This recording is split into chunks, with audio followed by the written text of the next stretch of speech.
오늘 말씀 전후에 나오는 유다의 모습을 보십시오.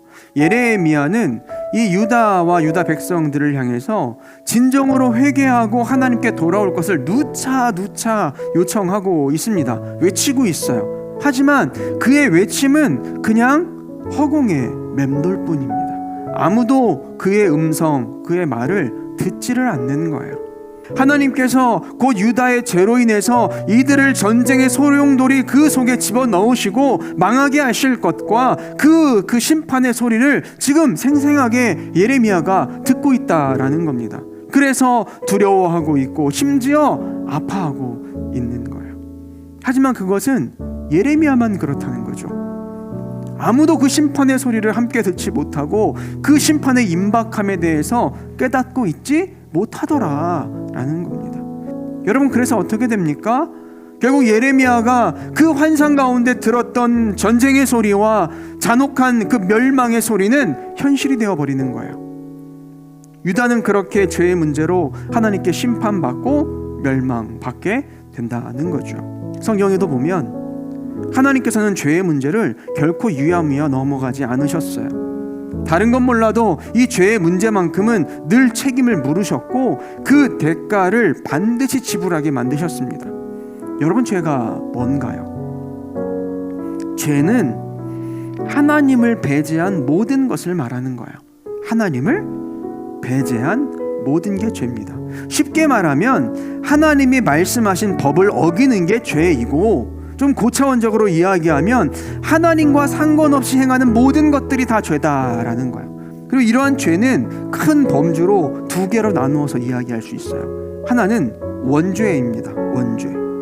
원죄는 우리 안에 저 멀리 조상으로부터 내재되어 내려온 근원적인 죄이고 유전된 죄라고 볼 수 있어요. 이 원죄를 해결하지 않고는 우리는 결단코 하나님의 구원에 참여하고 하나님의 그 나라에 들어갈 수 없다라는 사실을 우리가 기억해야 합니다. 성경은 우리에게 믿음으로 이 원죄에서 노임을 받고 하나님의 자녀가 되는 권세를 누리라고 말씀을 하고 있단 말이죠.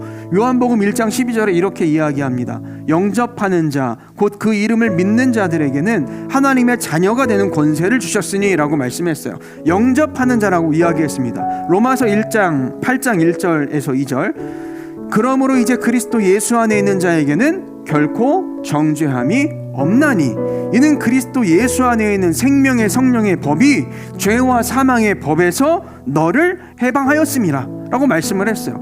영접하는 자가 뭐냐? 예수 그리스도를 믿고 죄의 자리에서 성령의 자리로 옮김 당하는 거예요. 죄의 자녀에서 하나님의 자리로 옮김 당하는 게 영접하는 거고 구원을 얻는 일이다라는 거죠. 거기에 중요한 포인트가 뭐예요? 내 죄됨을 예수 그리스도께 전가하고 구원을 얻는 거죠. 그것이 우리가 소위 말하는 구원의 방편인 겁니다. 두 번째로, 원죄 말고 우리에게 일상적으로 짓는 죄를 뜻하는 자범죄가 있어요. 자범죄가 뭐예요? 쉽게 말해서 우리가 살면서 의도했건 그렇지 않았건 간에 짓게 되는 모든 죄들을 말하는 거죠. 그리고 중요한 사실은 이러한 자범죄는 무엇보다도 우리와 하나님 사이에 교통을 막는다는 게 너무너무 중요한 사실인 거예요. 여러분, 원죄가 해결되었다고 다 되는 거 아니에요. 이제 우리는 그럼에도 살아야 될 세상에서의 삶이 존재하고 있고, 그 안에서 우리의 연약함 때문에 또 악한 사단의 유혹 때문에 짓게 되는 수많은 죄들이 있습니다. 그리고 그런 죄들은 결국 하나님과 우리 사이에 담을 쌓게 만든다라는 거예요. 그래서 여러분, 우리는 믿음으로 구원받았다고 해서 이 죄의 문제를 가볍게 여기면 절대로 안 되는 거죠. 하나님께서는 우리의 죄의 문제가 해결되지 않으시면 우리의 예배 받지 않으십니다. 우리의 기도 듣지 않으십니다.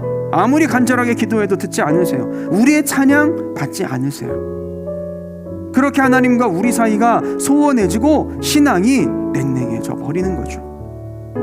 여러분, 그래서 모든 그리스도인들에게, 신앙인들에게 가장 중요한 기도가 뭘까요? 가장 중요한 건 회개 기도인 거예요. 자, 그러면 우리가 이렇게 우리의 죄를 회개하기를 애써야 하는데 어떻게 구체적으로 회개를 해야 하느냐? 두 가지만 간단하게 이야기하려고 합니다. 뭐 다 아는 이야기예요. 첫째는 자백하는 자가 되어야 되는 거예요. 이거 포인트입니다. 자백하는 자. 여러분, 회개는 추상적인 고백이 되면 안 됩니다.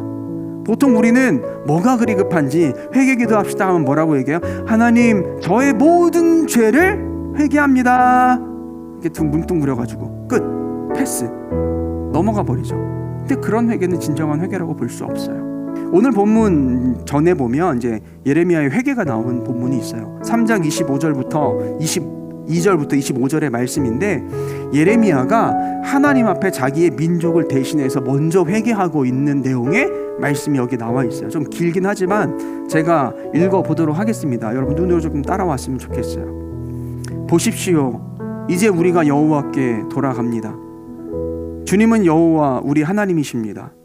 언덕 위에서 우상을 섬기는 것은 참으로 어리석은 짓이었습니다. 산 위에서 떠들어댄 온갖 소리는 거짓이었습니다. 참으로 이스라엘의 구원은 우리 하나님 여호와께만 있습니다. 우리가 어렸을 때부터 우리 조상이 애써 일해 얻은 모든 것을 저 부끄러운 우상들이 삼켜버렸습니다. 우리 조상의 양떼와 소떼를 삼켜버렸고 아들과 딸들을 삼켜버렸습니다. 우리는 이제 우리의 부끄러움을 요로 삼고 망신거리를 이불로 삼겠습니다. 왜냐하면 우리가 우리 하나님 여호와께 죄를 지었기 때문입니다. 또한 우리와 우리 조상 모두가 죄를 지었고 어릴 때부터 지금까지 우리 하나님 여호와께 순종하지 않았기 때문입니다. 이 예레미야가 먼저 고백한 거예요. 하나님 앞에. 백성들은 이렇게 고백하지 않았어요. 예레미야가 스스로 먼저 고백한 거예요. 하나님 앞에. 자기의 죄와 백성의 죄를 고백한 거죠. 예레미야는 구체적으로 고백합니다. 자신들의 우상 숭배를 고백하고요, 예로부터 지금까지의 자기들의 죄를 고백하면서 회개를 하고 있는 거예요. 이거예요. 할 수 있는 한 이렇게 하나님 앞에 구체적으로 회개하는 자가 우리가 되어야 한다라는 거죠. 또 혹여나 이런 마음 먹을 수 있어요. 우리의 이런 죄됨을 내가 알아. 내가 연약하고 죄되된다는 것을 알아. 그래서 어떻게 하는 사람이 있냐면 그걸 덮으려고 다른 신앙적 열심으로 애쓰는 분들이 있어요. 여러분, 회개는 죄에 대한 고백이고 반성이고 돌이킴인 거예요. 목적이 분명해요. 초점이 분명하다고. 내가 하나님 앞에 범법을 했고 이 부분에 대해서 내가 하나님 앞에 용서를 구하는 게 회개라는 거예요.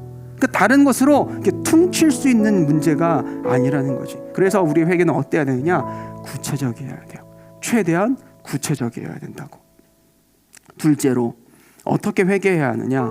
회개하되 이제 회개 기도한 대로 삶을 바꿔 나아갈 수 있어야 합니다. 이게 두 번째 포인트예요. 여러분, 당연한 이야기죠. 하나님 앞에 이 일이 하나님의 뜻과 배치되니 죄되니 회개합니다라고 해놓고 다시 그 자리 가운데로 되돌아간다면 그건 온전한 회개라고 말할 수 없습니다. 그러면 회개하고 최선을 다해서 죄와 씨름하고 싸우려는 마음은 기본적으로 가진 자가 되어야 하는 거예요. 설령 넘어진다 하더라도 다시 싸우려고 하는 자가 되어야 한다라는 거죠. 특별히 이 죄와 싸우는 문제에 있어서 우리가 알아야 되는 것은 이것입니다. 우리의 죄된 문제를 끊어내고 삶을 변화시키는 능력은 나의 의지가 아닌 거예요. 나 오늘부터 거룩한 삶을 살아야지 한다고 해서 사라지는 게 아니라는 거지. 내가 하나님의 마음에 합한 삶을 살아나갈 수 있는 유일한 방법은 뭐냐면 내 삶에 죄된 것들을 회개하고 털어낸 다음에 그 자리를 뭘로 채우느냐? 하나님의 말씀으로 채워야 되는 거예요. 그래야 그 다음 뭔가가 이루어진다라는 거지. 우리가 회개함으로 나의 삶의 문제와 결별하기로 작정했다면 그 자리에 여러분 즉시로 하나님의 말씀을 채워 넣으세요. 그 말씀 붙잡고 나아가야 돼. 그게 신앙인의 바른 회개에 있는 거죠.